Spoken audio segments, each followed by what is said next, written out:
Assalamualaikum warahmatullahi wabarakatuh. Perkenalkan, nama saya Muhammad Salihuddin. Ini 18 17 10 20 10 08 dari kelas TPA 2018. Pada kesempatan kali ini saya akan menjelaskan mengenai analisis penyusutan atau depresiasi trencher dan traktor pada tanah vertisol untuk pembuatan parit di lahan tanam tembakau PT Sinar Jaya Kabupaten Jember. Nah, apa penyusutan atau depresiasi? Penyusutan atau depresiasi didefinisikan sebagai berkurangnya manfaat ekonomi suatu aktivitas tetap ataupun alat yang disebabkan ikut sertanya alat tersebut atau aset tersebut dalam proses produksi.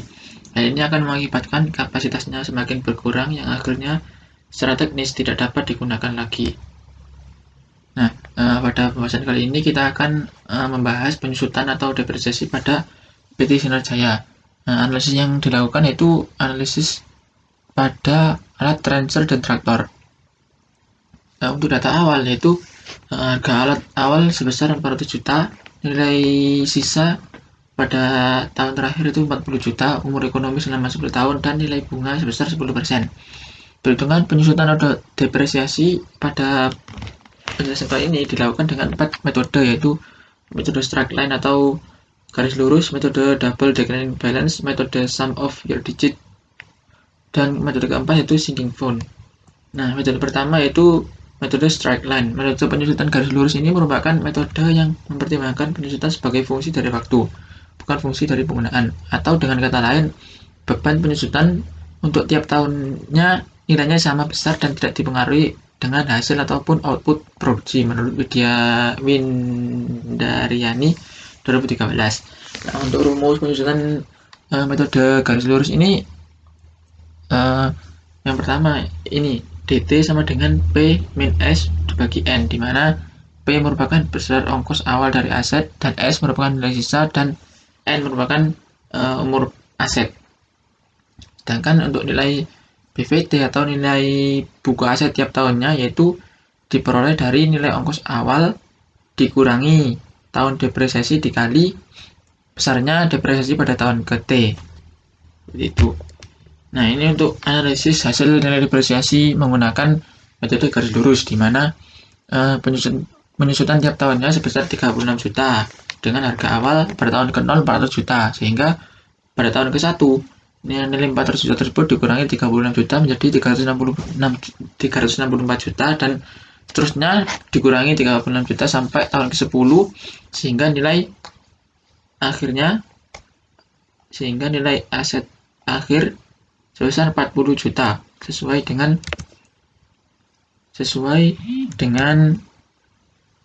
nilai sisa sebesar 40 juta. Nah, untuk metode kedua yaitu metode declining balance. Metode ini menghasilkan suatu beban penyusutan periodik yang menurun selama estimasi umur aset.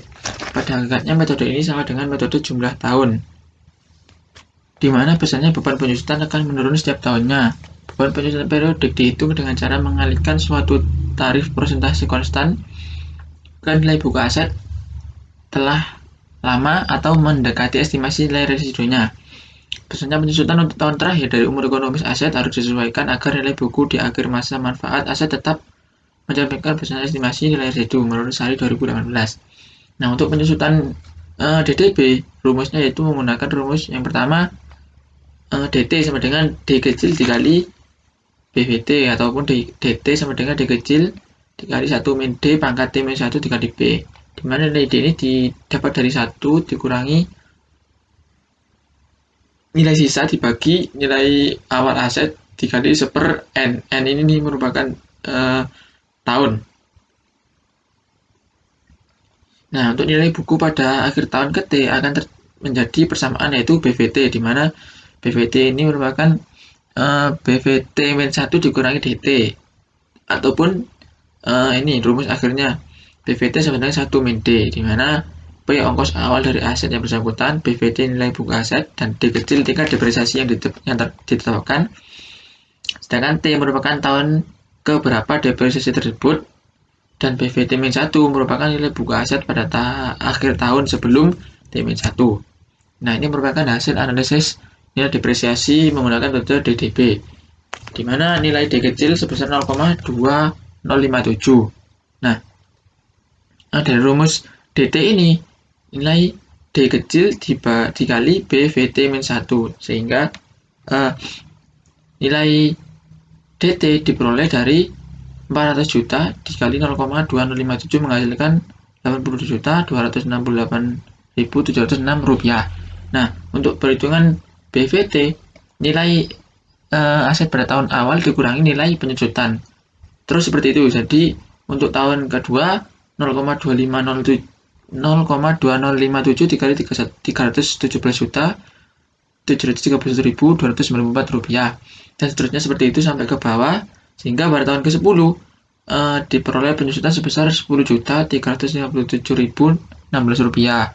Nah, nilai ini pada tahun nilai aset pada tahun ke-9 dikurangi nilai penyusutan pada tahun ke-10, sehingga diperoleh nilai akhir pada tahun ke-10 sebesar 40 juta, sama dengan nilai sisa akhir pada pernyataan awal tadi.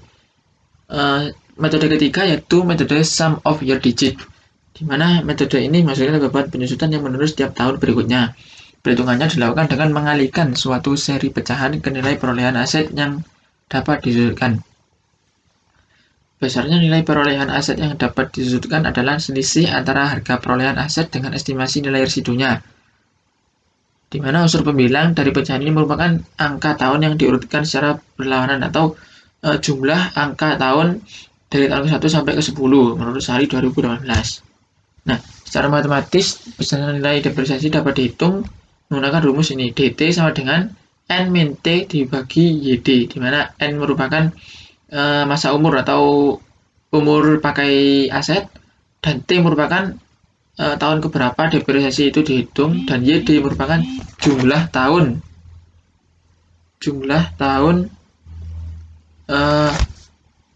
dari semua tahun yang terpakai. Sementara nilai P merupakan ongkos awal dari aset yang bersangkutan, dan nilai S merupakan nilai sisa umur aset tersebut. Nah, untuk nilai harga aset tiap periode atau setiap tahunnya ini dihitung menggunakan rumus ini. BVT sama dengan BVT-1 dikurangi DT, di mana DT merupakan beban depresiasi pada tahun ke T, dan BVT nilai buku aset tahun ke T, sementara BVT-1 nilai buku aset pada akhir tahun sebelumnya atau T-1. Berikut melakukan analisis hasil nilai depresiasi menggunakan metode SOYD, di mana jumlah tahunnya sebesar 55, dihitung dari 1 tambah 2 tambah 3 tambah 4 seterusnya sampai ditambah 10, dihasilkan 55. Nah, misalnya nilai DT atau penyusutan dihitung N - T per YD dikali P - S. Nah, jadi perhitungannya seperti ini. 10 dibagi tahun T. Jadi kita mau menghitung depresiasi tahun keberapa. Kalau seumpama tahun ke-1, jadi 10 dikurangi 1 dibagi 55. Jadi 9 per 55 dikali 400 juta dikurangi 40 juta. Jadi 9 per 55 dikali 360 juta dihasilkan nilai penyusutan sebesar ini, 65.454.545 rupiah. Sehingga untuk nilai sisa pada tahun ke-1 dihitung berdasarkan 400 juta dikurangi nilai penyusutan pada tahun ke-1, sehingga seterusnya seperti itu sampai tahun ke-10 dengan nilai sisa 40 juta.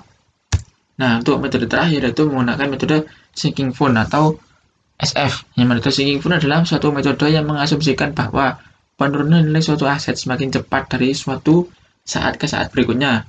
Peningkatan ini disebabkan karena disertakannya konsep nilai waktu dari uang, sehingga besarnya depresiasi akan meningkat sama dengan tingkat bunga yang berlaku. Nah, metode ini kurang menguntungkan jika ditinjau dari segi pajak yang harus ditanggung perusahaan menurut Yuliana 2018.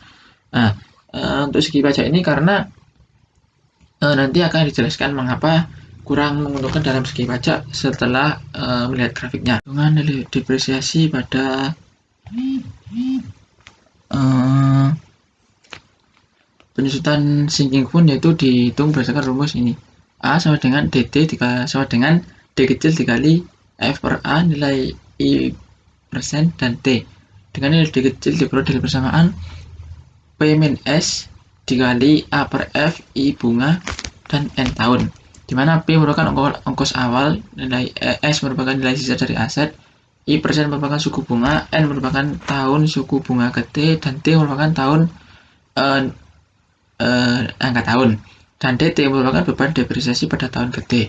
Sehingga nilai atau harga alsin pada tiap periode dapat dihitung menggunakan rumus BVT sama dengan P besar min A dikali F per A nilai I dan nilai T sama dengan P min DT. Kembali ke rumus awal ini.